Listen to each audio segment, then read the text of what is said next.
नमस्कार। रजिस्ट्रो मनी में आप सभी का स्वागत है। मैं हूं आप सभी के साथ दीक्षा। रजिस्ट्रो मनी के द्वारा आप सभी से मुखातिब होते रहते हो। आज रजिस्ट्रो मनी के द्वारा आपको 42 कमोडिटीज पर कार्य करके हर जानकारी उपलब्ध करवाई जाती है, इसलिए हमारे चैनल को लाइक करना, सब्सक्राइब करना बिल्कुल भी ना भूलें।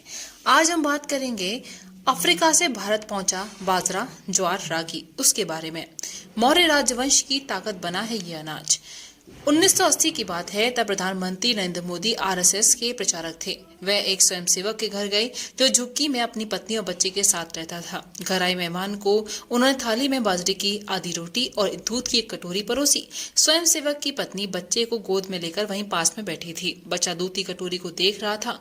मोदी समझ गए थे कि जो दूध उन्हें परोसा गया है वह बच्चे के लिए ही आया होगा। ऐसे में उन्होंने रोटी को पानी में डुबोकर खा लिया और दूध बच्चे को पिलाने के लिए माँ को लौटा दिया। जैसे ही माँ ने बच्चे को दूध दिया, वह एक सांस में उसे कटक गया। ये देख वहां उसकी आंखें नम हो गई थी। ये किस्सा गुजरात के मशहूर डॉक्टर अनिल रावल अक्सर सुनाई करते हैं। तब वे मोदी के साथ ही थे। प्रधानमंत्री मोदी ने अगस्त 2022 के मन की बात कार्यक्रम में 1 से 30 सितंबर को न्यूट्रिशन मंथ बताया और कहा कि बाजरा पैदा करने में भारत दुनिया में सबसे आगे है। यही भारतीयों को इसे खाना चाहिए। सभी भारतीयों को इसे खाना चाहिए। यही अनाज कुपोषण से लड़ने के लिए फायदेमंद है। शायद आप सोच रहे होंगे कि हम बार बार बाजरे की बात कर क्यों रहे हैं। दरअसल साल 2023 को अंतर्राष्ट्रीय बाजरा वर्ष के रूप में मनाया जाएगा। 2021 में भारत ने संयुक्त राष्ट्र को इसका प्रस्ताव भेजा था। बाजरा जैसा स्मार्ट फूड अपने आप में कंप्लीट एक मील है। जिस बाजरे की हम बात कर रहे हैं उसका जिक्र इतिहास में भी मिल जाता है, जिसे आज स्मार्ट या सुपर फूड नाम दिया जा रहा है।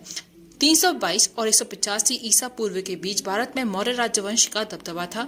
इतिहासकार बताते हैं कि सर्दी में यह बाजरा ही खाया जाता था। उस समय मोटे अनाज से शराब भी बनाई जाती थी।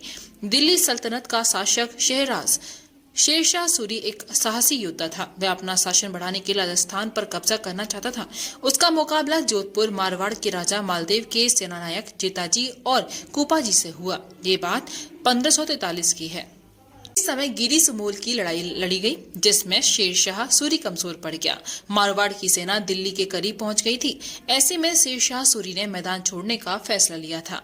युद्ध के बाद शेरशाह सूरी ने कहा, बोलियो सूरी बेन यूं गिरी गाट घमसाण मुट्ठी खातर बाजरी खो दे तो हिंदवाड़, यानी आज मैं मुट्ठी भर बाजरे के लिए पूरे हिंदुस्तान की सल्तनत खो देता। शेरशाह सूरी ने बाजरे का जिक्र इसलिए किया क्योंकि राजस्थान में सबसे ज्यादा बाजरे की पैदावार होती है। दुनिया में सबसे ज्यादा बाजरा भारत में ही उगता है, जिसकी 85% पैदावार अकेले राजस्थान में होती है। दरअसल राजस्थान का मौसम शुष्क होता है, जमीन कम उपजाऊ होती है और बाजरा इसी तरह की रेतीली जमीन और सूखे मौसम में पनपता है। राजस्थान में आपको बाजरे की रोटी से लेकर खिचड़ी तक मिल जाएगी। मारवाड़ी खिचड़ी को खिचड़ा या खिच कहते हैं। वहाँ चीला, बाटी चूरमा, हलवा, कचौड़ी, मठरी समेत तमाम चीजें बाजरे की मिल जाती हैं। वहीं बाजरा सबसे पहले अफ्रीका में उगाया जाता था। अफ्रीका के कुछ इलाकों की जलवायु भी कमोबेश राजस्थान की तरह ही है। वहीं से इसे भारत लाया गया। कर्नाटक के हल्दूर में हुई खुदाई के दौरान इसकी खेती के सबूत मिले। इतिहासकारों के अनुसार 1500 ईसा पूर्व के आसपास भारत में बाजरे की खेती शुरू की गई थी। एक अध्ययन ने ये पाया है कि बाजरे को सबसे पहले करीब 4500 साल पहले अफ्रीकी देश माली में उगाया गया था। बाजरा है एक स्मार्ट फूड। भारत को देख उगाने लगे हैं कई इसे। बाजरे में पूर्ण पोषक तत्व मिलते हैं, जिसे वजह से इसे स्मार्ट फूड कहना गलत नहीं होगा। ये ग्लूटेन फ्री है। ये प्रोटीन से भरपूर होता है। इसमें vitamin B6, fluoride, iron, zinc भी इसकी मात्रा में पाया जाता है। एक समय था जब बाजरा सिर्फ भारत और पश्चिम अफ्रीका में उगता था, क्योंकि इसकी फसल को सूखी और कम उर्वरता की मिट्टी और ऊंचा तापमान चाहिए। इसके फायदे देखकर दुनिया के कई देशों ने इसे उगाना शुरू किया।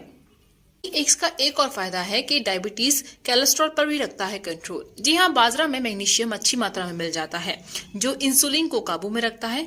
इससे शुगर नहीं बढ़ती है। ये दिल के लिए बहुत अच्छा है। इसे खाने से बैड कोलेस्ट्रॉल यानी LDL कम रहता है और गुड कोलेस्ट्रॉल यानी HDL बढ़ जाता है। बाजरा अल्कलाइन नेचर का होता है और ये एसिडिटी नहीं होने देता। पेट में गैस की दिक्कत से भी बचाता है। इसमें एंटीऑक्सीडेंट होते हैं जो इन्फेक्शन नहीं होने देते हैं। इससे खून की कमी भी दूर हो जाती है, क्योंकि ये आयरन का भी अच्छा सोर्स है। बाजरे में फास्फोरस होने की वजह से ये हड्डियों को और मजबूत बनाता है। जिंक और विटामिन A होने से ये स्किन और आंखों को दुरुस्त रखता है। वहीं कैंसर को पास से भटकने नहीं देता है ज्वार।